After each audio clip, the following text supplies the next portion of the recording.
ஸ்ரீமதே ராமானுஜாய நமக. தினம் ஒரு திவ்ய பிரபந்தம் தொடரிலே இன்னைக்கு 1822வது பகுதி.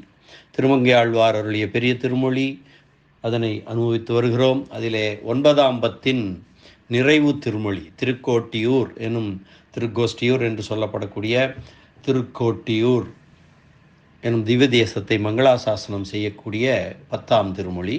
அதன் 4வது பாசுரத்தை இன்று நாம் இணைந்து அனுபவிக்க இருக்கிறோம். தாழ்ந்த நிலையில் இருப்பவருக்கும் முகம் கொடுத்து இன்னலை களையும் பண்பினாதலை எம்பெருமான் தாழ்ந்த நிலையில் இருப்பவர்க்கும் முகம் கொடுத்து அவர்களது துன்பங்களை களையும் பண்பினாதலை இந்த பாடலிலே விளக்குகிறார். பிராட்டியை போலவே சிவனுக்கும் தன் திருமேனியில் இடம் கொடுத்த சீலவான் இவன் என்கின்றார். அகலகில்லேன்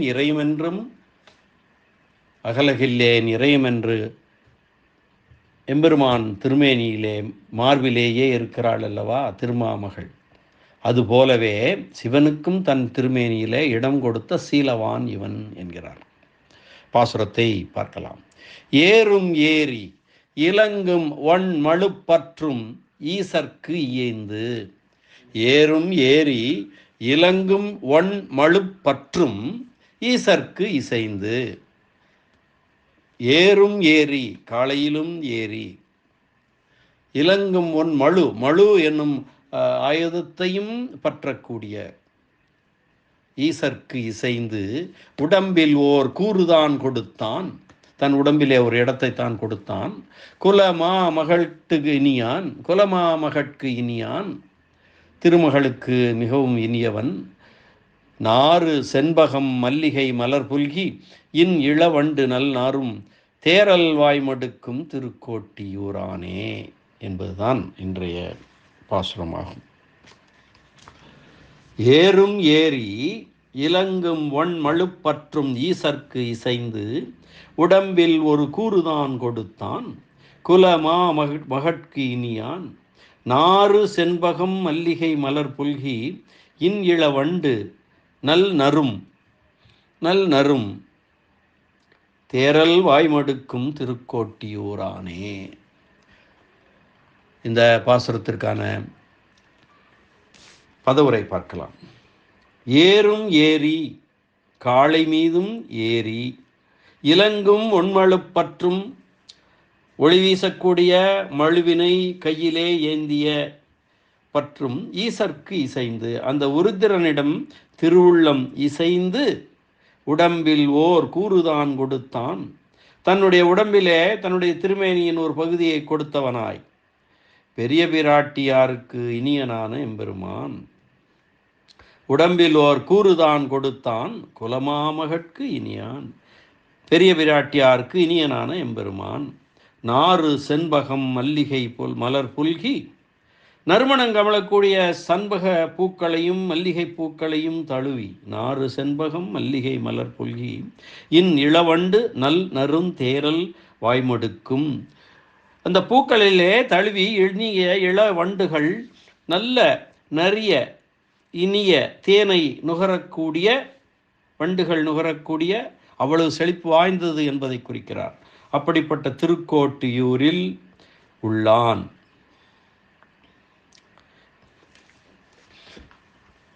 இந்த பாசுரத்திற்கான பொருள்: எருதை வாகனமாக ஏறிக்கொண்டு ஏறியிருப்பவனும் விளங்கும் மழு ஆயுதத்தை கையில் ஏந்தி கொண்டிருப்பவனுமான சிவபெருமானுக்கு திருவுள்ளம் இறங்கி தன் திருமேனியில் ஒரு பாகத்தை கொடுத்தருளினவனும் சிறந்த திருமகளுக்கு இனியனுமான எம்பெருமான் எங்கிருக்கிறான்? இளவண்டுகள் மணம் மிக்க செண்பக மலரையும் மல்லிகை மலரையும் தழுவி மணமுள்ள தேனிலே வாய் வைத்து பருகுமிடமான திருக்கோட்டியூரில் உள்ளான்.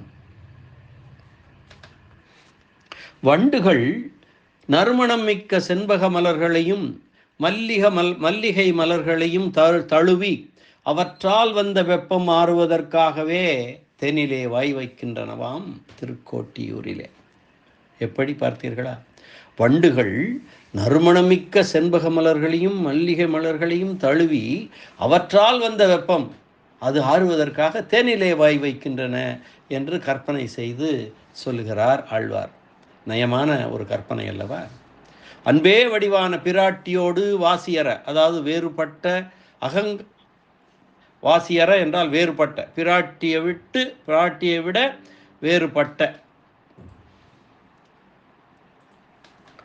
அகங்காரமே வடிவெடுத்த ருத்ரனுக்கும், பிராட்டிக்கு இடம் கொடுத்திருக்கிறான் எம்பெருமான். அவளுக்கு முற்றிலும் வேறுபட்ட அகங்காரமே வடிவெடுத்த ருத்ரனுக்கும் திருமேனியிலே இடங்கொடுக்கும் சீலகுணம் வாய்ந்த பெருமான் திருக்கோட்டியூரிலே எழுந்தருளியிருக்கிறான் என்கிறார்.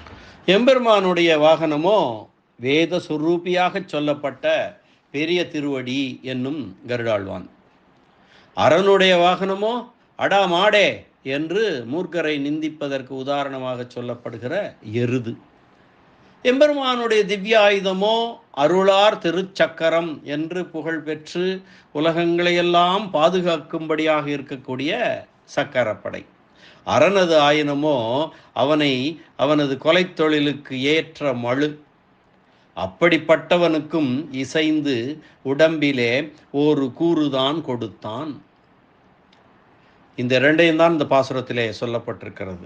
அவனுடைய வாகனம், அரனுடைய வாகனம், அரனுடைய ஆயுதம், அந்த இரண்டு அப்படிப்பட்ட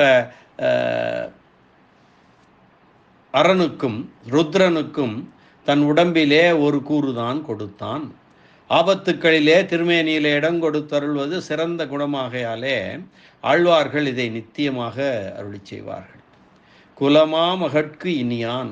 முன் சொன்ன சீலகுணத்தை கண்ட பெரிய பிராட்டியார் இப்படிப்பட்ட குணசாலியை நாம் ஒரு நொடி பொழுதாகிலும் விட்டு பிரியலாமோ என்று நித்திய சம்யுக்தே ஆயிருக்க அகலகில்லேன் இறையுமென்று அலர்மேல் மங்கை உரைமார்வா என்று சொல்வார் அல்லவா நம்மாழ்வார். அதுபோல ஒரு குணம் கூட, ஒரு கணம் கூட பிரிய மாட்டேன், அகலகில்லேன் இறையும் என்று.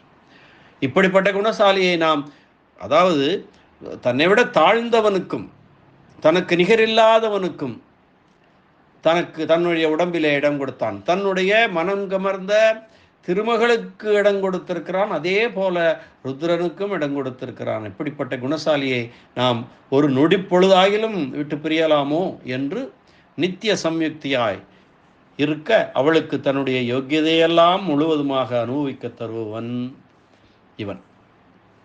இனி இந்த பாசுரத்திற்கான வியாக்கியான சக்கரவர்த்தி பெரியவாச்சான் பிள்ளையினுடைய உரை பார்க்கலாம்.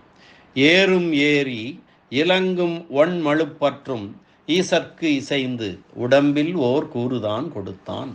காளை மீதும் ஏறி ஒளி வீசும் அழகிய மழுவை பற்றும் ருத்ரனுக்கு. ஏறும் ஏறி இலங்கும் உண்மொழி பற்றும் ஈசற்கு. எம்பெருமான் பெரிய திருவடியாகிய கருடனை வாகனமாக உடையவனாயிருப்பது போல தானும் ஒரு வாகனமாக ஒரு காளை மீது அமர்ந்து அவன் திருவாளியை பிடிப்பது போல, எம்பெருமான் திருவாளியை பிடிப்பது போன்று தானும் ஒரு மழுவினை பிடித்து, இப்படி பொருந்தா பெருமிதம் கொண்ட ருத்ரனுக்கு எம்பெருமான் போல இருக்க வேண்டும் என்ற ஆசை ருத்ரனுக்கு வந்ததாம். அதனாலே எம்பெருமான் திருவாளியை பிடித்தது போல இவன் ஒரு மழுவை பிடித்து கொண்டானாம். எம்பெருமானுக்கு வாகனமாக வேதமே உருவான கருடன் இருக்கிறான். அதற்கு பதிலாக ஒரு காளை மீது அமர்ந்து கொண்டானாம்.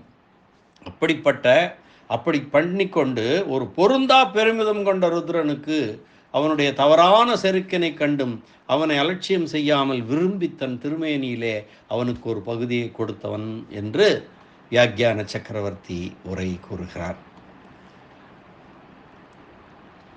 குலமா மகட்கு இனியான்.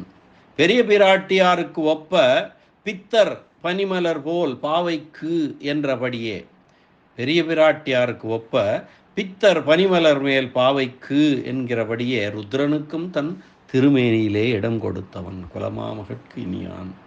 நாறு செண்பகம் மல்லிகை மலர் புல்கி இன்இள வண்டு நல் நரும் தேரல் வாய்மடுக்கும் திருக்கோட்டியூரானே. நறுமணம் கமலும் சண்பகப்பூ மல்லிகை இவற்றை தழுவி இவற்றால் வந்த வெப்பத்தை போக்கிக் கொள்ள காண்பதற்கு இனிய இளைய வண்டு மிக மேம்பட்ட தேனிலே தன் வாயை வைத்து நுகரும் திருக்கோட்டியூருள்ளானே என்று சொல்லுகிறார் ஆழ்வார். திருக்கோட்டியூரிலே வந்து நமக்கு அருகிலே நமக்கு அருள் புரிவதற்காக எழுந்தருளி இருக்கிறான் எம்பெருமான். நாம் சென்று அடையலாம் என்பதுதான் கருத்து. இப்போ இந்த இந்த பாசுரங்களிலே ருத்ரனை கொஞ்சம் மட்டம் தட்டுவது போல பாசுரங்களும் அதற்கு உரைகளும் அமைந்திருக்க காண்கிறோம். பொதுவாக அந்தந்த பிரபந்தம் அந்தந்த பாடல் தலைவனை உயர்த்தி கூறுவதும் அவன் உயர்த்துவதற்காக சில சமயங்களில் அடுத்தவர்களை குறைப்பதும் இருந்து தமிழ் மரபாய் இருந்திருக்கிறது. அதனாலே இதனை ஒரு பெரிதாக எடுத்துக்கொள்ளாமல் நாம் அவனுடைய பெருமையை எடுத்துக்கொள்ளலாம். எம்பெருமான் சிவபெருமானுக்கு தன் உடலிலே இடம் கொடுத்தான். அப்படிப்பட்ட ஒரு சீலகுணம் வாய்ந்தவன். அது மட்டுமல்ல, மகாலட்சுமிக்கு நிகராக அவனுக்கு அருள் புரிந்தான் என்றும் எடுத்துக்கொள்ளலாம். அப்படிப்பட்ட உயர்ந்த குணம் வாய்ந்தவன் என்று எடுத்துக்கொள்வதே சரியாக இருக்கும் என்பது இந்த அடியேனுடைய தாழ்ந்த கருத்து. அப்படிப்பட்ட எம்பெருமான் நமக்கும் நல்ல இடம் காட்டுவான், நமக்கும் நல்ல அருள் புரிவான், நம்மையும் சம்சார சாகரத்திலிருந்து வெளியேற்றுவான். அதற்காகவே இங்கே வந்து திருக்கோட்டியூரிலே சிறப்பான வளம் வாய்ந்த சோலைகள் நிறைந்த திருக்கோட்டியூரிலே வந்து எழுந்தருளியிருக்கிறான். சென்று அவனை வணங்குவோம் என்பதாக பொருள் கொள்ளலாம். மீண்டும் ஒரு முறை பாசுரத்தை அன்வைக்கலாம். ஏறும் ஏரி இலங்கும் ஒன்மழுப்பற்றும் ஈசற்கு இசைந்து உடம்பில் ஓர் கூறுதான் கொடுத்தான் குலமா மகட்கு இனியான் நாறு செண்பகம் மல்லிகை மலர் புல்கி இன்னிள வண்டு நல் நரும் தேரல்வாய் மொடுக்கும் திருக்கோட்டியூரானே என்ற இந்த அற்புதமான இந்த பாசுர அனுபவத்தை இந்த அளவிலே நிறைவு செய்து மீண்டும் நாளை சந்திக்கலாம் அடுத்த பாசுர அனுபவத்துடன். மீண்டும் நாளை சந்திப்போம். நன்றி, வணக்கம். ஸ்ரீனிவாச வெங்கடேச ராமானுஜதாசன், திருவரங்கம். திருக்கோட்டியூர் எம்பெருமான் உரக மெல்லணையான் சௌமிய நாராயணன் திருவடிகளே சரணம். அரட்டமுக்கி அடியார் சீயம் கலிகன்றி கலியன் திருமங்கை ஆழ்வார் திருவடிகளே சரணம். வியாக்கியான சக்கரவர்த்தி உரைப்பெருமன்னர் ராமாயண பெருக்கர் பரம காருணிகர் பெரியவாச்சான் பிள்ளை திருவடிகளே சரணம். ஆழ்வார் எம்பெருமானார் ஜீயர் திருவடிகளே சரணம்.